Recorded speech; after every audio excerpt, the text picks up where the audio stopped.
Welcome one and all to Office Hours, where we've been answering your media and tech-related production questions every single day since March of 2020. I think Alexander Knight at Port Coquitlam, British Columbia, is our reader today. So, Alexander, what have we got? First question is coming from Rajan Shandil in Los Angeles. DJI Mic 3 released. Any new features you would consider groundbreaking? We're going to go out to Jeffrey Powers for our beginning here. Jeffrey? So, yeah, of course, I don't have the DJI Mic 3, but it is, from what I'm looking at it, from all the videos and things like that, basically what they're doing is they're making a smaller transmitter to allow you to do a lot more. And what they're showing in some of the videos is for ASMR type things. Like you can put it onto a knife so you can chop your onions, or you can put it onto the cup so it will, you can hear the pour and everything like that. The one thing that I caution on is it does have, excuse me, features for AI. Features to reduce noise and things like that. And when you're doing true ASMR, you do not want to have any of that stuff on. You want to get the actual sound. It's kind of like when Android put out the phones. I think it was Samsung put out the phones where you could take a picture of the moon, but it actually did an overlay of the moon, and it technically wasn't your picture. That's kind of what I'm expecting here for DJI Mic. So if you're doing it for that, you might want to think about why you're doing ASMR and if this is the right direction for you on this. As for a microphone, DJI has put out some pretty decent 2.4 gigahertz mics in the past. I don't really use them too much unless, you know, I'm the solo person in a room and nobody's 1,000 feet away or somebody's 1,000 feet away from me, and it'll work. But there's too many times where 2.4 gigahertz wireless can get cross shot, and then all of a sudden you get a thinner sound, you get breakouts. I talk to musicians about this all the time because they're getting into 2.4 gigahertz wireless microphones and in-ear systems, and it's just a mess when it comes to when people start to gather very close together. So other than that, DJI has done a great job on that. And of course, it'll probably work with all of their infrastructure, their ecosystem of different devices. So it's we'll see what happens, and maybe hopefully I'll get one in the shop to test. Ronnie Hofsaway, some thoughts? Yeah, so this is the upgraded version of something that I already have. I have the version 2, and this is how it looks. This was the receiver. These are the transmitters, and a few things to add to what Jeffrey said. This version has dual band, so it's just not only working on the 2.4, it's also on the 5 gigahertz band. Which is supposedly being changed automatically without you being able to hear the changeover. So that tells me it has multiple channels or multiple receivers and senders. It of course also do recording, but one of the coolest thing that I saw here is it has a different way of handling levels. So using our language that we use here in office hours, it seems to have a built-in LUFS adjustment, and how cool is that if it's working? Another thing that is really impressive, it can handle up to 4 transmitters for 4 different sources, and you can match those simultaneously up to 8 receivers. And that is unheard of in these types of environmental microphone equipment. So it is definitely a big software and functionality update. It can also do 4 outputs at the same time. So you can actually have multi-channel, as you see here. There are 4 transmitters sending the signal at the same time. So you can kind of start using the same technology that Pink Floyd did back in the 70s with the quadraphonic. And I think this is a cool product. It definitely needs to be tested. So there is an order confirmation behind this page. I won't show it because I'll show the order number, but it's on its way to Norway. Does anybody know what the expected retail price is? Anybody know what area? Yeah, it's around 300 euros, which is a little bit more in dollars, I guess. Yeah, 350, maybe something like that. Yeah. Interesting approach. We're certainly getting a lot more after the VLSI revolution. They're putting a ton more capability on those very, very small chips. So it'll be interesting when we see them out in the field and everybody gets a chance to see how they actually work in real life. Next question. This one's coming from the QR code. Edwin Ruiz in Chicago is asking, I'll be traveling to Europe with a travel rack, and I'm looking into power options. I know there can be risks when converting 220 volts down to 110 for electronics. Would a sine wave converter like this be a safe option? And he's got a link there to it. Jason Bache, what say you? Yes, a sine wave converter is the right way to convert AC to AC, and the important part here is that you got to get your volt, or you got to get your wattage, and you need to understand exactly how much you're asking of it, because that's really what's going to make or break you here. I use this guy, the old school looking one right there, the kilowatt, and I swear by it. All right, Jeffrey Powers. So a lot of devices are actually already set up for 110 to 220. You usually get a wall wart that will show you how to do it. Or if you've got a rack device, there's always going to be a little switch in the back that's going to switch you between 110 and 220. So I've never needed any extra devices or special devices like this one to do anything overseas. I just grab one of the converter plugs and plug it in, even with a strip, because once again it can get it gets regulated by the power wart or the switch in the back. With that said, this one on Amazon, it's from a company that I don't know. Most of these companies, they have weird names on Amazon because it's their way to trademark the company so they can get in the United States. And this might be just something that was extra stock sitting in the back, and once that stock is gone, they're gone. So the quality control is probably not great on this. So if you're using something like this to trust that it's not going to burn out your system, then I would go towards a company that actually does have some sort of warranty on it, especially saying right on the box, we warranty this in multiple countries for this many joules, and get that rather than get something like this. And Ronnie Hofsoy. Yeah, so the quickest way to fix this is just to purchase a UPS, which is delivering 110 volts with, of course, enough power, and then just use the input in whatever socket you would like to. Most UPSs, modern UPSs, can be purchased with an option of supporting both voltages. So that's the fastest way to do it. If this is only low-powered units that you have in your rack, so let's say 12 volts or 24 volts or 6 or 5 volts, whatever, a good idea is just get a new common transformer, which is supporting both 110 and 230, 240, which is normal in Europe. And that way you can have one power supply supplying all the smaller gadgets that you have in your rack. And beware when you're using these sinus converters, they need to be really powerful. Let's say you have a guitar amp that draws a lot of power from the 110 voltage.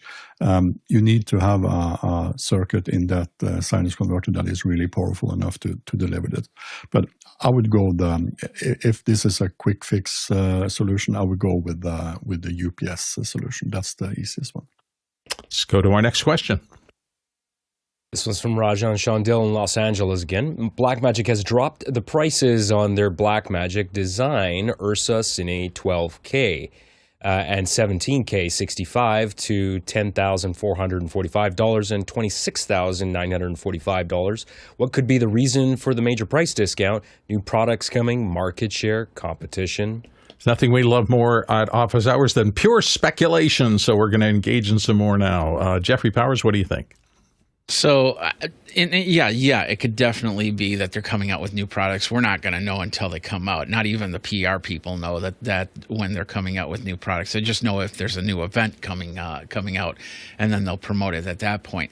There is one other thought here, and that is that it's part of the market share thing. So the more people that are running Blackmagic, the more that they talk about Blackmagic, the more social response they get on there, and then of course more sales that could come from that, because people are influencing other people to buy Blackmagic cameras and switchers and everything like that. And once you get in that ecosystem, you tend to stay in that ecosystem, and that's probably where they're going. But I wouldn't be surprised if new cameras are coming out. I think it's been a year since they've announced their last set of cameras.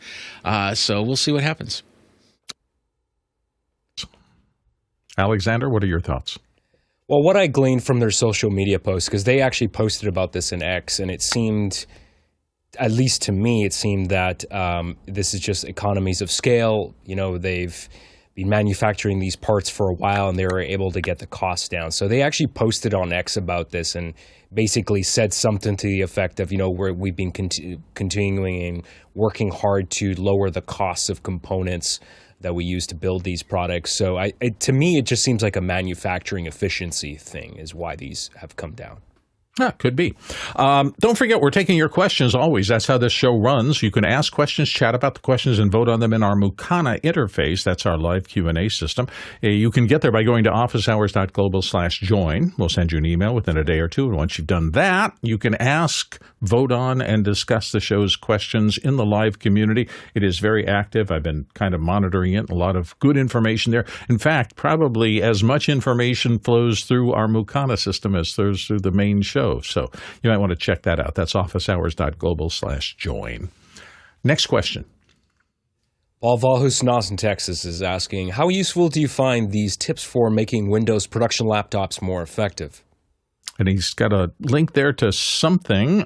Jason Bache, did you follow the breadcrumbs? I did. What do I got here? Well, Paul, I'll give it a 7.7. No, I'll answer the question that I think you're after, which is this a complete list for basically getting a laptop running Windows 11 to not make you crazy with all the junk that it comes in with? And the answer is yes. And the last part, I think the only thing that site is missing is the need to go into privacy and to basically revoke all access. Jeffrey Powers, you have some thoughts? I read through that. Pretty good set of tips if you really want to clean out a Windows system. But my biggest tip to you is just download the Windows install it by your own key. Don't use the laptop's key, because a lot of times, first of all, you might buy a laptop and you got Windows Home as opposed to Windows Pro.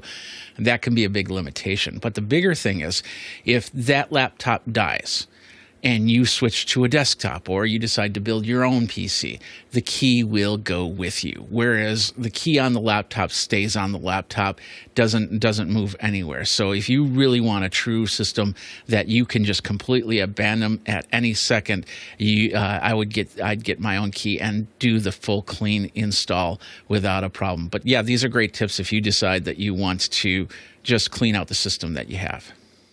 Next question.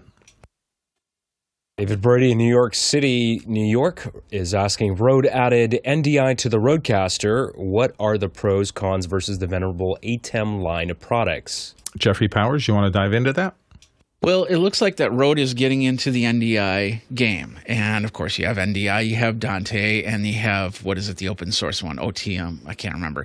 The whole point is that they've decided to choose one and go with it. They're not going to build their own. They're not going to do anything like that. They are going to dedicate with NDI. I think that's a great thing for Rode, because you don't need to reinvent the wheel every time it spins around. So Rode's doing that. They can bring in cameras. They can use their own. If they start developing cameras, they'll bring that in. Their teleprompter, their Elgato prompter. I'm sorry, that's Elgato. I'm thinking Rode.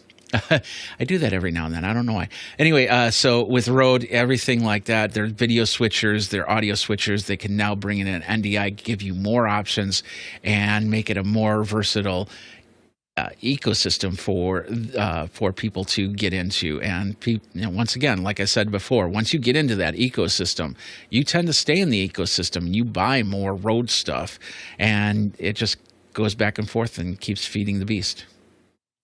Next question. Liberty White in Atlanta, Georgia is asking, panel, especially Jeffrey and Alexandar, what advice would you give to your younger self if you were to start a YouTube channel today? And Liberty, good question. This will be worth chewing over a little bit. What advice would you guys give to your younger self? Liberty, you want to expand on your question since you raised your hand? Yes. I came in and said, yes, Jeffrey is here. And I know Alexandar has been uploading content too. And we record like an office hour session. And I've been trying to, in reducing time, like take that, try to chop it up. And then I haven't done it fully yet to put out like a full YouTube show, whether that be like 15 minutes or so, more on the tech tutorial, AI tutorial side of things. And it's just not translating very well yet. So I'm like, okay, let's ask the geniuses and the OGs, what would they tell their younger self, especially where YouTube is right now? I have to mention Paul Wallace in the comments that Jeffrey and Alexandar are their younger selves. So, the most upvoted response in the chat yet today. Anyway, we're going to Jeffrey Powers. Jeffrey? So, yeah, well, it's kind of a tough answer because the bottom line is YouTube is now in a morphing stage. They are going to be morphing into something new. And I'm seeing this with a lot of different things. In fact, I'm going to be putting out a video later today talking about how YouTube has been beta testing collaborations. And for me, the takeaways that I get from that is that this is what Instagram and TikTok are already doing collabs. So now YouTube is getting in the collab game, which makes me wonder if Google Meet is going to get completely consumed and become YouTube Meet, because that would make a lot more sense. It would compete with Zoom. It would compete with, of course, Instagram, TikTok, all that other stuff, and then give you an outlet so you can create a lot of things. So with this ever-changing infrastructure, the only thing that I can really say for certain is there's a lot of videos out there that say what to do to get your first 1,000 subscribers, and make that the mark. Your first 1,000 subscribers, your first 1,000 or whatever watch hours, and just set that goal, and then go from there, and then follow those steps that those videos have, because they're pretty much the same. They basically say set your keywords, they say set your defaults, they say figure out your niche, and then of course do a lot of keyword research on those keywords, so you're within that niche, so you can get more followers a lot quicker, because it will then send your video to people that are interested in what you have to say through an algorithm. And all those videos will definitely do that. But once again, this advice is probably 6 months at best before new advice will come out. So that's where I would go right now. Alexandar Knight, your thoughts? Well, so when YouTube was founded 20 years ago in 2005, I would have been 23 years old. So if I could jump into a DeLorean and travel back in time, I would have told myself, start right away. Don't wait, because I started way too late. I mean, I remember when YouTube first came out, and I actually really considered buying a camera and doing some stuff on YouTube. And I figured, nah, no one's going to want to watch me on this platform. This is just silly. So that was probably the biggest mistake I made, because I probably would have been a lot farther along than I would have been now had I jumped in. It's so busy. There's so many channels, so much competition now. I mean, man, if you didn't really get started at the beginning, it's really hard to get noticed now. Liberty, you wanted to sneak back in? Yeah, I wanted to come back. When y'all know what I meant when I said younger self, just like yourself before YouTube, before where you are right now. But Jeffrey, going back to what you said, what I see, I've watched some of those 1,000 subscribers. When I was on Tony's show, Conversations with Tony Mobley last week, I said I'm now trying to step in, be like Tony with his consistency, and just thinking through, especially when you think about AI content, a lot of it, some of the creators I see, it's like they put 5-minute or 2 to 3 minute segments together and turn that into what is ultimately like maybe an 16-minute show. So how much so I love the fact that you said talking about your keywords. So that'll always be important because YouTube is a search engine. But then I also hear things about thumbnails and just wondering how much, because our attention spans are still like, you still see a lot of dynamic things happening in content. So I was curious on that side of things as well. Harshid has a thought, and then Jeffrey's going to come back in and respond in more detail. Harshid, dive in. Yes. So I really figure whenever you start a channel up, really think about the team dynamic rather than the individual dynamic. I just started up my channel as well, but the first thing I did was change that account into a branded account. So that way, if other folks do need to jump in for helping me, let's say with graphics or other components that maybe they're better at, you have that availability. Second piece, of course, is tagging it properly.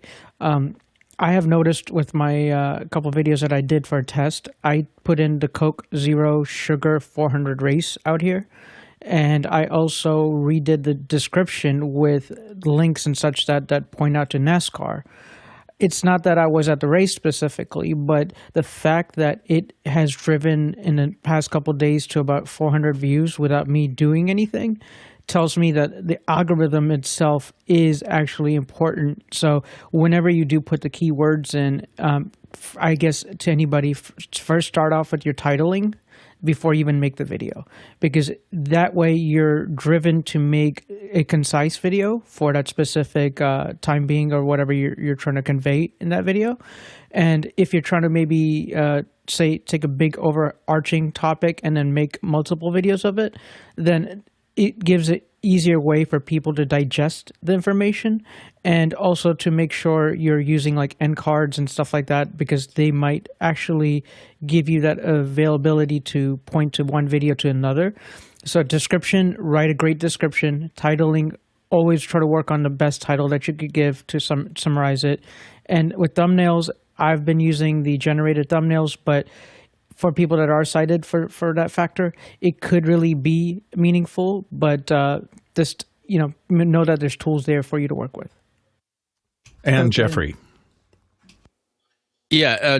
So first of all, we're talking billions of videos that are on YouTube, and daily new videos are coming up. And some of them are going to be great videos. Some of them are going to be spam. Just this morning, I got one of those videos that you get the email that it's a private video and says that your YouTube channel is at risk unless you click this link, which is, of course, malware. So don't click it, by the way. And so they just keep uploading and uploading and uploading. So you've got to be able to define who you are in there, or else you're basically throwing a fish into a lake of fishes from there. To Liberty's point, once again, like I said, it's a beast that continually changes. And there's a lot of things that have come and gone. On July 20 or July 15th, they made a change to one of their policies, and everybody thought it was going to be dealing with what's called AI slop, and that you couldn't monetize AI slop. And no, the reality is YouTube's all about original content. So if you create original content, you can monetize for that original content, but you can't monetize for older channels. I had also answered a question on a forum that was asking me, well, why can't if I'm a branded channel, if I'm a verified user, why can't I create a new channel and have monetization? Well, the first problem with that is that you can't. Even if you did have monetization, you don't make a single penny from that because you don't have any viewers, you don't have any subscribers, you don't have anything. So it makes no sense whatsoever. But the other thing is they used to have it. And there was a point where I had like 20 channels that were all monetized, and they'd make nothing because I wasn't putting content. I wasn't feeding the beast to come back with my own. So I think that the most important thing is stay true to yourself. Don't be true to anything. You can definitely look at analytics and see where things are going. Look at the daily analytics of each video and see where the people start to leave your channel and how you can improve on that. And do that way. I don't have that much of an analytical mind, so a lot of that stuff kind of passes me by. But what I do is I try to make it as personable as possible, because with even more changes now, there's also saying that you should be writing a post a day, which is going to turn YouTube into that social network that they were trying to do about 5-6 years ago. And of course, with shorts and, like I said, the collabs and the lives and everything like that, it can get to be a real mess. And the biggest thing is to kind of focus on your niche. So if you don't want to do shorts, don't do shorts. Don't experiment with shorts. Just don't do it. And then stick with HD content until you're ready to do shorts, and then do shorts, because it's going to take up a lot of time.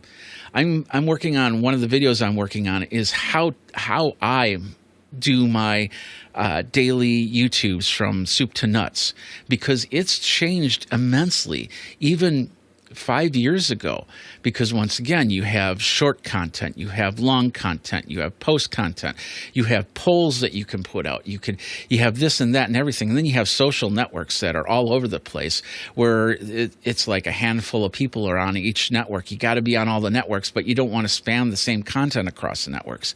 So, like I said, there's a lot of thought that's put into there, and focusing down on one area is probably your best bet to gain that first 1,000, so you can get to the next level. Liberty's question has generated a lot of chat. Ronnie wants to get on that, and so does Jason. Ronnie, dive in. Yeah, I'm just going to do a quick one. One of the things that I would ask myself when starting up with this, we did a dog show many years back, and it had literally tens of thousands of viewers from all around the globe. I didn't understand the impact we were causing for the dog communities around the world. But one thing I would be telling to myself is, make sure you make something original that is actually improving on everything else out there. So if I'm not going to be more specific, more broader, better, or have more information in a shorter time, or something in those patterns, I would just don't do it. The competition is so hard, as already been mentioned here. So trying to stick out is really, really difficult these days. Jason Bache. Think of it like being a stand-up comic. Most stand-up comics are broke, and they still do it anyway. A couple stand-up comics make zillions of dollars. Do it because you love it and because you can't imagine doing anything else, and you kind of can't go wrong. Jeffrey Powers, you want to finish things up? Yeah, and think of it, there's basically 3 different ways to think about it. You can think about it as the tabletop podcaster, where you set up your system on your kitchen table, and you do a show just for fun, whatever. Then you have the 2 major approaches. The first approach is the Mr. Beast approach. The second approach is the Mark Rober approach. Mr. Beast, creating content on a regular basis that's high quality and almost can give away $1 million at a time. Mark Rober's content, where it's like, we don't need to come out on a regular basis. We still need to create high quality content, but we're going to focus on that and make sure that people are justly entertained, because both models seem to be working, and people seem to be visiting and subscribing to their channels. So if you're not one of those, then most likely you're that kitchen tabletop podcaster that wants to get some, do some weekend warrior type stuff. I also wanted to mention it's Thursday, which means that our special shows, The Rundown, tonight. David Paskin is going to be hosting a panel, taking a deep dive into the why behind the latest tech reshaping our world. So if you enjoy office hours, check out The Rundown with David tonight. I think it's 6 p.m. Eastern time in the U.S., and figure that out for yourself where it is for you. Next question. This was one of my questions. For those that use Companion and MixEffect Pro, what is the feedback polling feature? Ronnie Hofsoy, can you help him out? Yeah, so basically if you're only using BitFocus or Streamdeck to control the one-way direction, Companion and the software will keep a track on what you have been doing. But if you're using different methods of controlling the same equipment, let's say you have a control panel, a physical control surface that is controlling something on the switcher, there will be changes done to the switcher that MixEffect Pro does not capture, or it do capture it because it gets the traffic from the ATEM equipment, but it does not relay it back to the Companion. So basically what you have to do is to enable them. I think I can show it here maybe. So you have to enable the HTTP or OSC ports in your specific switcher so that the Companion module can have this checkbox ticked. And what will be happening then is that MixEffect Pro will send all the changes in all the states and all the buttons and functionality almost in the ATEM back to Companion so that your interface you're using, like the Streamdeck, will update its information and just watch the real time. And there are different methods of this. I won't be digging deeper into this, but that's the main thing that you turn on when you are checking that checkbox. Next question. This one's coming from Paul Valhus in Austin, Texas. What is your favorite classic camera from the days past? For example, my first cameras were the film cameras Nikon F2 and Nikkormat EL when I was a stringer for the Louisville Courier Journal in late 1969. Liberty, you want to take a dive back into your history? Yes, I had to reach over, and I've got a Fuji FinePix camera here, and I didn't even realize, so this was my first camera, and I didn't even realize I still have the Whoops, we lost your, you must have hit a mute button or something. We lost you for a moment. Are you still there? Nope, we're not hearing you. It's not a Zoom mute, something, there you go, now you're back. Yes. Sorry about that. Yeah, that's so right. This was like, oh my goodness, like it's point and shoot. It was easy to use. I was an assistant at a magazine at that time, and it worked really well. Even got me a cover photo, so I'm grateful. Nice. For me, it was a 5D Mark II. That really did change my life. My first Canon, I was shooting on big cameras, and that was during the revolution when Sony was working really hard on making that I think it was the Digic 1 or Digic 2 processor, and everybody organically discovered, hey, wait a second, the video out of this looks pretty good. And 5 years later, I was doing more video than I was still shooting, so that was transformative for me. Next question. This one's from Brett Below in Appleton, Wisconsin. I've always been curious about which Mac model is sitting behind Bill, 128K, 512K plus, and does it power on? Thank you for asking. That is my original Mac, and it is a 128 from about 2 months after the Mac was introduced first by Steve Jobs. And it's a weird story. It actually has a little more memory, and it's got an unusual feature in the back because in those early days when you bought a Mac, there was no external drive possibility at all, and everything ran off those 3.5 plastic floppies. And it had so little memory and so little capability in terms of I/O that to even load something like McWrite at the time, if you were writing a document, you'd have to switch out disks between the operating system for it to read some of the operating system in and a blank disk to save your work as you go. So I laugh about the fact that my wrist got really strong because I was swapping out so many disks, but it was transformative in terms of computing for me.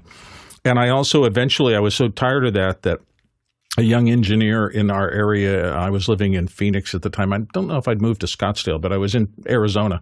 And there was an engineer out in Chandler named Dave Baginski who actually figured out how to hack into the motherboard and put a SCSI port on the back of that. So I was able to buy my very first hard drive, which was a whopping 11 megabytes. It was a Corvus hard drive the size of a giant dictionary. And so that was my very first kind of serious computer. I think I had a Timex Sinclair before that I never really got much traction with. But yeah, thank you for asking. It's been sitting there. And as to whether or not it turns on, I haven't tried it in a while, but I've got the power cord somewhere. I'm going to have to see if I can find the boot disk, and I'll see if I can actually get it to come back to life, because that was the start of my computing career. Next question. This one's from Rajan Chandil in Los Angeles. Can Liberty White give us some great social and online engagement tips? Every one of hers in the past has been spot on.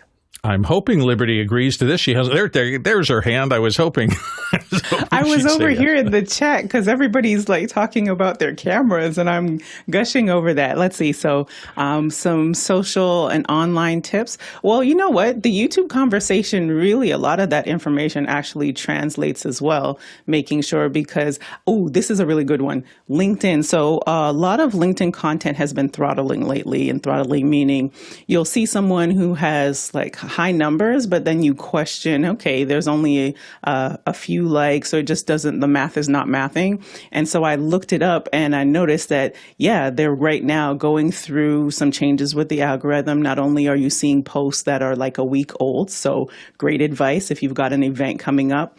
Do not just post the day or a couple days ahead of it. Make sure you're posting at least 2 weeks. Why? Because then it's going to take a week for it to even get in your audience's feed. And then you need enough time for them to see it and make a decision on attending your event, your talk, etc. So yeah, LinkedIn is going through a lot of changes. So just be aware of that. Keep posting.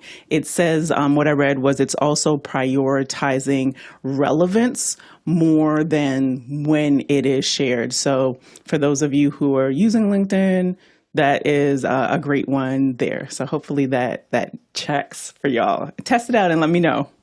Cool. Thank you. Next question. Liberty White in Atlanta, Georgia is asking, how do you use your Streamdeck for productivity, administrative, or live shows? What saved you the most time or reduced clicks? Jason Bache is going to start us out here. Jason? Oh, man. Wow, so many things. So I end up with a whole bunch of these, and they're kind of in a constant state of flux. If I were to give you one piece of advice, it's that you should get 2 of them, maybe not the 6 or 7 that I have, but for me at least, being able to switch which profile I'm on with one using the other really, really helps me not fall into a rat hole of I'm going to make a button for everything. And the problem with that is that when you make a button for everything, you have a button for nothing. Yeah. Boy, Ronnie Hossoy, your thoughts? Yeah, so first and foremost, I'm not using the Streamdeck original application. I'm using BitFocus Companion. BitFocus Companion is a plethora of supported devices. It can control almost everything. And if it doesn't control it, it's kind of a big community that are building connectivity to APIs and devices, etc. So just to show a few of the things that I have, and this is in my home office, to just be sure of that. So as you can see on the top, I have Recruit Listener, which is a keyboard emulator. I control my ATEM directly. I also have control over H2R graphics, which is more experimental for doing corporate work. I also am able to control YouTube directly through their APIs, and I have buttons for creating broadcast, getting the key back, etc. I also control my Mimo Live instance, and I can, of course, have multiple controls going into different or multiple types of Mimo Lives. And CQ12 is my audio mixer from Alan Heath, which has also control. And I also control the MixEffect. And this is in my home office. So just to make sure, when we are doing productions on the road or in the studio, we have everything connected to BitFocus Companion. Everything from wireless microphones, battery levels on the transmitters. We can read and we can do stuff that is beyond understanding. And the thing with using BitFocus Companion is that you can tie together a lot of operations, like in a script or in a macro, and you can do a lot of different stuff just by pushing one button. And that is actually what is most impressive by this. You can automate using a BitFocus Companion, and the Streamdeck is barely a control surface with some nice colors and some letters that you actually can click.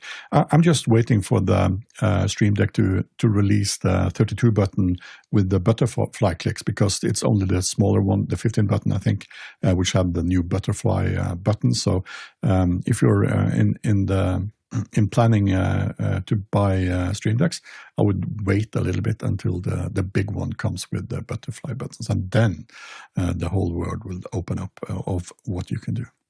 Jeffrey Powers. My advice is simply be flexible, Liberty, because the reality is no two shows are alike. And what you can do is you can set up templates for what you do. Like, for instance, I run a lot of PTZ cameras through my Streamdeck. So, of course, I have Companion to do that.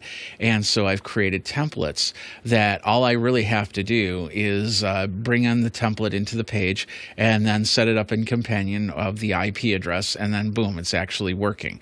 So that's worked for me very well. But I want to show you something really quick. This is last Monday. Every other Monday, we do what's called a musician industry night, and we have a really nice system here that I can work off of. Now, of course, it's the ATEM that's over here. We got 8 cameras, 4 of them are PTZ cameras. 2 of them I can control. Hopefully, in the next few weeks, I'll be able to control all 4 via Companion. But over here, this is where my Stream Decks are. And you notice they're not physical Stream Decks. They're the Companion emulators, because you can do 2 emulators at a time. So I have the 2 PTZs right here. If I was bringing in something like if I was bringing graphics or anything like that, that could change immensely, and then I'd have a physical. But mostly in that case, I don't have any room for a physical Stream Deck, so I have to use the virtual. And if I'm not using the virtual, I'm also using the mobile, which can create another Stream Deck for me, allows me to do that. And then finally, Elgato's parent company, which is Corsair, has a thing called OneQ. Like, for instance, this keyboard that I'm using right now has 6 buttons on the side, which goes, I think it's called OneQ. I might be wrong on that. But the whole point is that I got 6 buttons that I can control. I can bring it in. I have to install their software, and then I can bring it in through Stream Deck, and then I have 6 Stream Deck buttons. So I can't take this keyboard to all my other gigs, so I have to tailor it for what I do down here in the studio. But when I'm on the road, it really is a different situation every single time, and I'm always changing my Stream Decks. So those template files are very important, so I can get up and running as quick as possible. Alexandar Knight? Yeah, I'll keep it short, but I too, like many people here in office hours, use a Stream Deck. I use BitFocus Companion, and if I were to take away Stream Deck and BitFocus Companion, I don't think I could do what I do now, because that basically allows me to control multiple devices. So everything from my digital mixers to my ATEM camera switcher to opening up specific applications for different show configurations on different computers. And so it really would hobble my workflow if I were to take that away. So it's pretty much essential, those two, the Stream Deck hardware, control surface, and BitFocus Companion. Liberty? So thank y'all. That was so good. In the comments here, Mickey has also said his heaviest Stream Decks, he triggers macros. So I think, Ronnie, that's pretty much similar to what you were saying. Because I've just been thinking, work smarter, not harder. There's still too much manual in the overall workflow. And I also wanted to add to the question, let's bring back ruthless reviews, because it was wonderful seeing Jeffrey and seeing all the demos. So thanks, y'all. Yeah, there's so much expertise here and so many people. Watching or just being a part of this show, whether I'm hosting or anything else, you learn so much here. I'm just amazed always at the talent we've accumulated on this show. Let's go to our next question. This one's from Paul Valhus in Austin, Texas. Have you ever heard of Thelma Schoonmaker? IBC announces that the International Honor for Excellence will be presented to world-renowned editor Thelma Schoonmaker. Most of anybody who is a serious editor who has studied the craft has heard of Thelma. She's one of the leading lights for decades. She has been a top-tier editor who has edited some of the biggest movies you've ever heard of, and it just has one of those brains. I've seen her speak at least twice now, and every time I listen to her, it helps me understand the thought behind editing, not the thought behind pushing the buttons, but the real thought behind what makes a scene come alive and engage an audience. And so highly deserving of this honor, in my opinion, and I think in the opinion of most serious working editors out there. She's a marvel. Next question. This one is from Zach Stallsmith in Chautauqua, New York. I have a large project in Final Cut and need to export excerpts of the main video. I have the timestamps and select those excerpts, but when I export it, I get the whole video rather than the smaller selection. What am I doing wrong? Jason's going to help you out here. Jason? What you're doing wrong is you're assuming that that Final Cut can export selectively multiple ranges without using scripting or something like that. So I will give you a real quick or real bad example. This is a single timeline. This is a video that I did for a business, and you need the range tool or to set an in and an out point. So set where you want to start. Let's say it's there. You press the I key, and then where you want to stop. Whoops, I got it wrong. All right, I'll do it the way I usually do it, which is with the range key. Press R, select the piece on the timeline, not the clip that you're after, and then go to File and then Export, Master File, and you'll know whether or not you got it right without wasting the time of a complete export, because it should show the export length as approximately the number of frames between your in point and your out point. And if that's correct, then you're going to get what you want. Yeah, just one more tip I'll add. There are two different little indicators on your timeline for where a selection starts. There's one without what I call a little ear on it, and then one with an ear. If it has the two little ears on it, that is a pure range selection, and that can be exported. If you don't have those, if you've just put an in point in somewhere and an out point in someplace else, that may not export because it's not technically a range, and Final Cut doesn't treat it as such. So look for those little handles on the edit grouping that you want to export. It will always export that as a file should you want to do that. Next question. Paul Valhus in Austin, Texas. Jason Bache, I think your region had a massive dust storm. How do you keep dust away from your production gear and clean dust from your gear?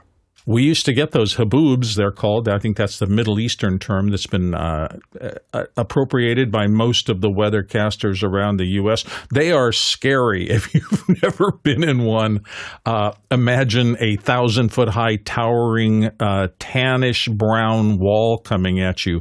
And when it arrives with you where you are, your visibility, particularly if you're driving in a car on the freeway, goes from thousands of feet to 5 feet.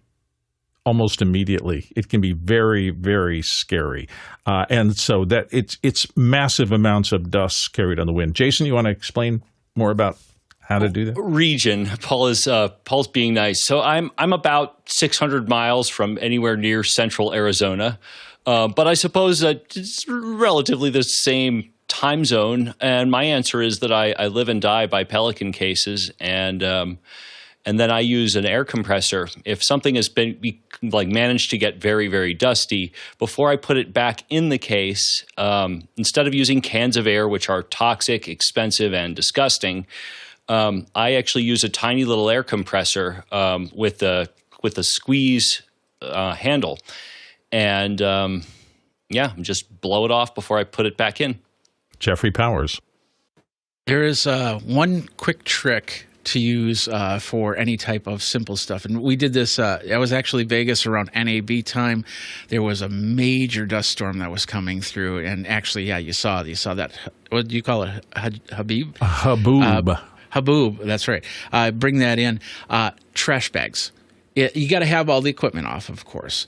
But when this happens, you can go get some trash bags and put them on. Usually, get the ones where you can actually pull the drawstrings, so you can close on the bottom. And of course, the bottom needs to be on the bottom, so you're putting the bag over it, not under it, because the dust can get that way. It can come that way. It can come that way, but it can come that way, not as much. So, and if it does, it can fall right back down. So putting trash bags over things or other types of bags, cameras, you'll definitely want to get something that has a window to it so you can open it up so you can actually do any type of video from there. But that's a quick trick. So also, having lived in Arizona for a long period of time and having had to deal with the aftermath of these, there's dust and there's dust. And what I say about that is that the particulate size can make a difference. Most of those haboob big dust storms, we used to just call them dust storms when I was a kid in Phoenix, the particulate size is pretty large. I was shocked when we did the office hours space launch on Jean Lake Bed in Nevada.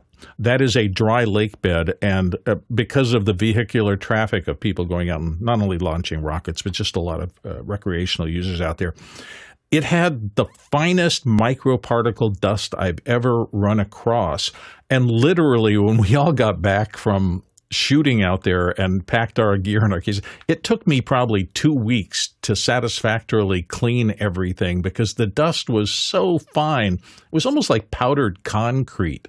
And literally, I can't, the amount of time I spent with claws and gently going through with the appropriate fluids and trying to get the dust out of crevices and corners was really annoying. So, yeah, if you can put things in cases so they don't get the dust on them in the first place and then take them outside and before you open the case and allow any of that dust inside to your equipment, hose them off or otherwise get rid of that particulate stuff from the outside, that's a good thing to do.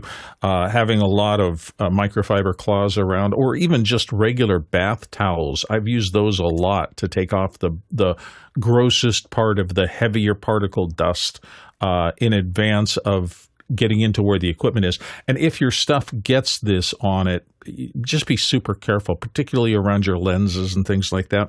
Lenses, ports, anything where stuff can get in, that kind of suspended in air particulate matter can really get in and mess with your connections. So cleaning is a really good topic to focus on as much as you can. Next question. This one is one of my questions. Is it possible to make a button on Streamdeck via Companion to pulsate with a specific color? I want to draw attention to one button that is critical.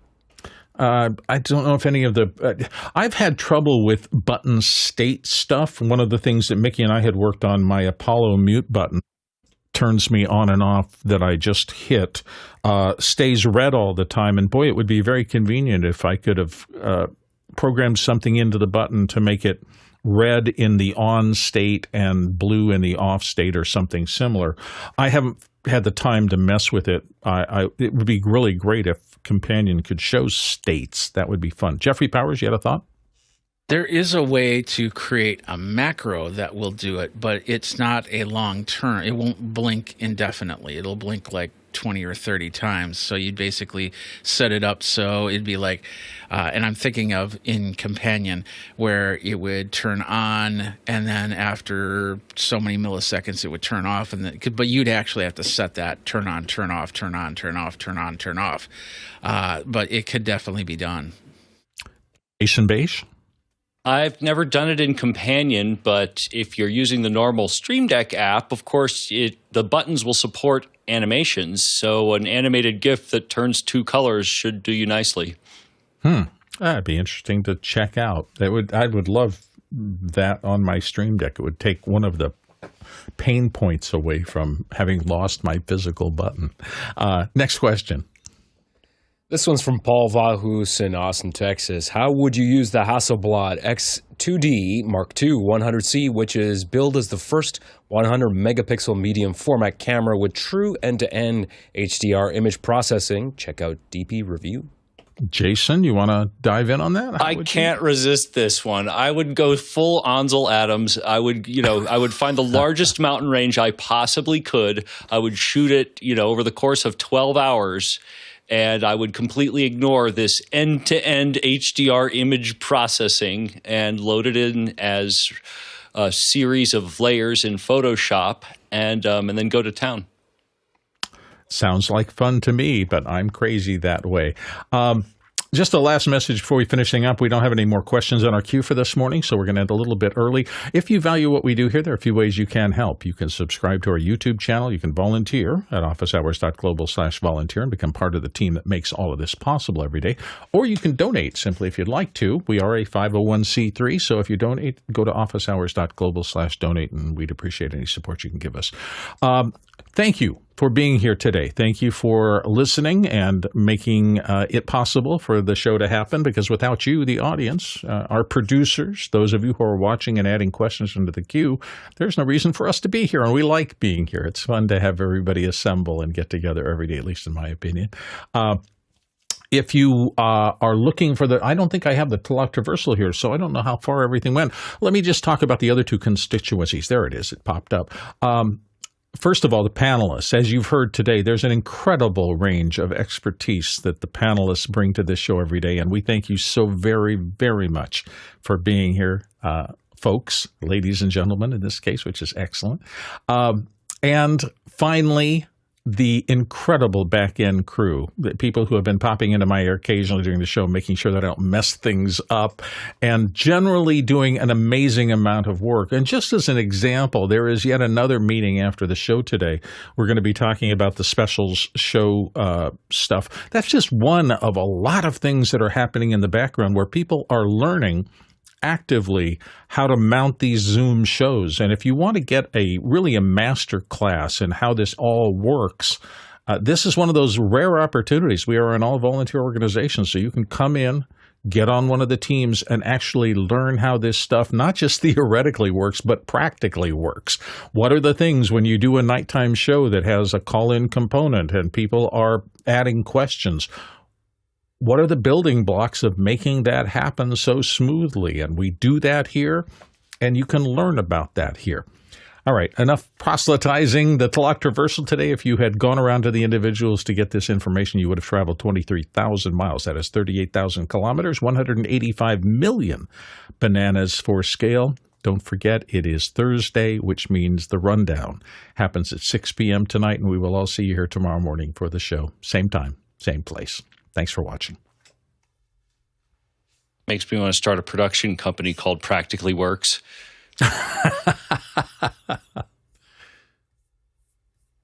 That was a fun discussion today. Thank you all for being here. I enjoyed that. Yeah, lots of great convo. Yeah, absolutely. Isadora Lab, by the way, is going to be happening. When is that, Harshid? Come again? 1 o'clock. 1 p.m. Pacific? Eastern, 10 o'clock. Eastern. Okay, so that would be what, 10? 10. Yep.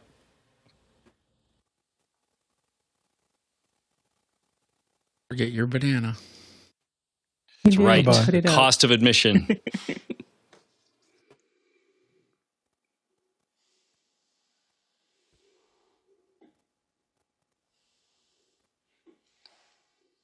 Thanks, y'all. Liberty, always good to see you. Yes. Liberty, always good to see you.